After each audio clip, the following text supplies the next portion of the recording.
NCP will B a very strong opposition party. NCP তো ওই রাস্তাতেই যায় না, এনসিপি একটা সার্কাস পার্টি হয়েছে। আপা ওয়াজ দ্য কিংপিন, দ্য সর্দারনি or whatever was a mafia network. আমরা গণতন্ত্র চাইছি, আমরা শেখ হাসিনা শাহীর পতন চাইছি, আমরা আমাদের বাচ্চাদের হত্যাকাণ্ডের বিচার চাইছি, এগুলো ছিল। সংস্কারটা কই থেকে আসছে? I don't know. আমলাতন্ত্র বলে দিচ্ছে এইটা স্যার এইভাবে করেন, আপা এইভাবে করেন, বা ম্যাডাম হোয়াট এভার, ঠিক আছে? ওইখানে প্রতিটা কি জায়গায় জামাতে ইসলামের লোকজন আছেন।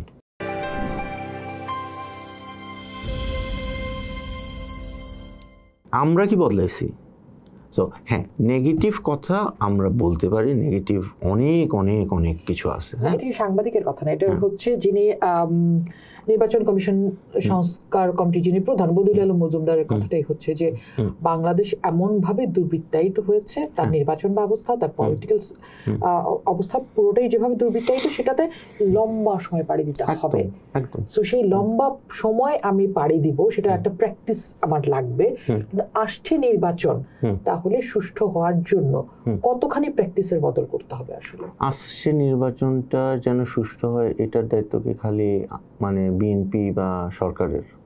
না, সব রাজনৈতিক দলের, ভোটার, আমাদের বড় অংশটা তো অবশ্যই ভোটার। আমাদের মতো সাংবাদিকদের দায়িত্ব আছে, শিল্পী যারা তাদের দায়িত্ব আছে, মোল্লা মুন্সি যারা আছে তাদেরও দায়িত্ব আছে। হ্যাঁ, আমার এই দেশে একটা জিনিস আমার একটু বিরক্ত লাগে, আমরা সবসময় খালি বলি যে কে করে দিবে, সরকার করে দিবে, সরকার কেন দিল না, সরকার কেন আশ্বাস দিল না, সরকার এ করলো না সে করলো, ঠিক আছে?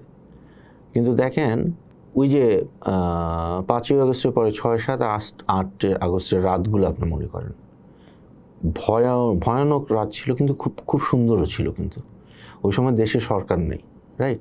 মোহাম্মদপুরে নাকি পোলাপাইন রাস্তায় নেমে ডাকাত ধরার জন্য, এর মধ্যে আবার বিয়ে শাদিও হয়ে গেছে নাকি কার, ঠিক আছে? সো এই যে যখন মানুষ নিজের হাতে দায়িত্বটা নেয় না, তখনই কিন্তু মানে একটা পরিবর্তন আমরা দেখি। কিন্তু হ্যাঁ, সবসময় একটা শ্রেণীর পক্ষ থেকে, একটা গ্রুপের পক্ষ থেকে সবসময় একটা পুশব্যাক থাকে, সবসময়, যে মানুষকে বোঝাতে হবে যে কোনো কিছু পরিবর্তন হয় নাই, তোমরা কিচ্ছু করতে পারবে না। এটা সবচেয়ে বেশি হয়েছে হাসিনার সময়, যে লাভ নাই, যাই করো না কেন, আপা ইজ আপা, রাইট? আপা ইজ লাইক দ্য, কি বলে, মানে সব কিছু সমাধান আপা করে ফেলবে, আপাকে কেউ সরাতে পারবে না, আপাকে কেউ নড়াতে পারবে না। কি করছিলেন আপাকে সরানোর জন্য? আমি কি করছিলাম? আমি আপা যা করছে সেগুলো সত্য কথাটা বলছি, আর কিছু করিনি। দুই একটা বলেন। আমি তো প্রতিবেদন করছি। ওবায়দুল কাদেরের ঘড়ির দাম আমি আপাকে সরানোর জন্য basically I just kept saying who Appa is. Appa was the kingpin, the Sardarni or whatever was a mafia network, এবং একটা ওয়ান পার্টি পুলিশ স্টেটের মাথা ছিলেন তিনি। এটাই, এবং এটাই মানুষকে জানতে হইতো, আর কিছু না। এই সত্যটা বারে বারে বলে যাইতে হইতো, এবং সেটাই। আমাদের কোনো ষড়যন্ত্র করতে হবে না, কারণ এক পর্যায়ে যখন মানুষ সত্যটা জানে, হ্যাঁ, ওইটাকে আপনি আর আটকায় রাখতে পারবেন না। সো যেটা শেষ পর্যন্ত যেটা হলো, ওইটা বললো না আপারস ইনভিনসিবিলিটি, হ্যাঁ, আপা এই আপা সেই, তাই শেষ পর্যন্ত দেখা গেলো আপা হেলিকপ্টারে করে পালাইতেছে সুটকেস নিয়ে, right? Like we so the video. So আপা কি সত্যি গেছেন না আবার আসছেন? আপা আর আসবেন না, আমার ধারণা আর কি। হ্যাঁ, ধারণা না, মানে কোন অঙ্ক মিলিয়ে এই ধারণা হচ্ছে। পতিত স্বৈরশাসক দুনিয়ার কোথাও ফেরত আসে না। গণ অভ্যুত্থানে পতিত স্বৈরশাসক, যদি শেখ হাসিনা বাংলাদেশে ফেরত আসে, আওয়ামী লীগ যদি আবার কামব্যাক করে, তাহলে আমার মনে হয় পলিটিক্যাল সায়েন্সের অনেকগুলো বই মানে বিনে ফেলে দিতে হবে।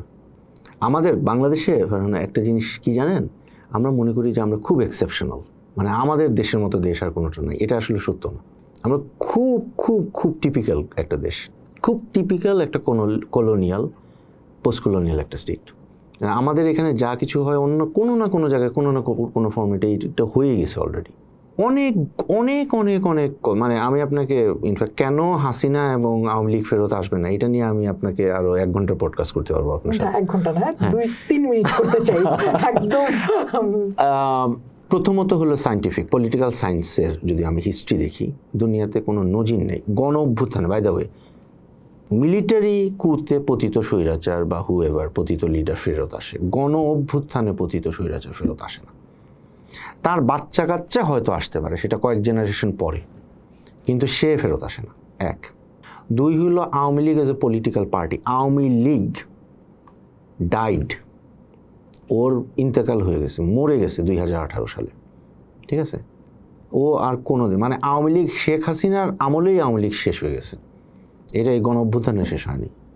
আওয়ামী লীগের মৃত্যু হয়েছে 2018 সালে, এবং এরপরে কোথায় আওয়ামী লীগ মানে আওয়ামী লীগ কোনটা আর রাষ্ট্র কোনটা আর পুলিশ কোনটা ডিজিএফআই কোনটা, আপনি আমাকে বলেন যে যে দলের সে লাইক কামরাঙ্গীরচর শাখার সাধারণ সম্পাদক কে হবে সেটা ঠিক করে দিত ডিজিএফআই, এটা কি কোনো পলিটিক্যাল পার্টি?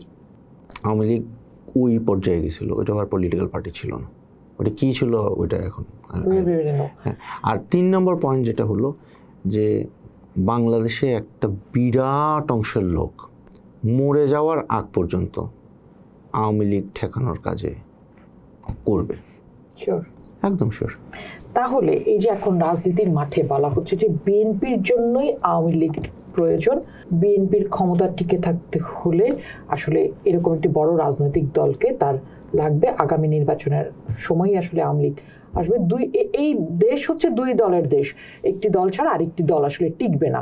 তো এই দুই দলকে হয় সরকারে অথবা বিরোধী দলে কোথাও না কোথাও থাকতে হবে, আর কোনো দল অবশ্যই শক্তভাবে দাঁড়াতে পারবে না। তাহলে আপনি কোন ভরসায় এই কথা বলছেন? ভরসা বলতেছি দেয়ার ইজ এ বিগ কম। আমি মনে করি যে বিএনপি আগামী, আমার ধারণা যে বিএনপি মিনিমাম আরও 3 টার্ম ক্ষমতায় থাকবে, এটা আমার ইনফর্মড ধারণা। এবং আমি মনে করি না ইনফর্মড, হ্যাঁ informed as informed by different data points and analytical points, মানে এটা আমি এমনিই বলতেছি না। হ্যাঁ, সো আমার এবং এটা ভালো না আমাদের জন্য। ইনফ্যাক্ট এটা বিএনপি লিডারশিপও জানে, মানে বিএনপিও চায় যে একটা শক্ত বিরোধী দল থাকুক। আওয়ামী লীগের পক্ষে শক্ত বিরোধী দল কেন, কোনো দলই, ওরা আওয়ামী লীগের পক্ষে মুসলিম লীগের জায়গাতেও যাওয়া সম্ভব না। এই জন্য আমরা তো সবাই এনসিপির কথা ভাবতেছিলাম যে NCP will B a very strong opposition party. NCP তো ওই রাস্তাতেই যায় না, এনসিপি একটা সার্কাস পার্টি হয়েছে।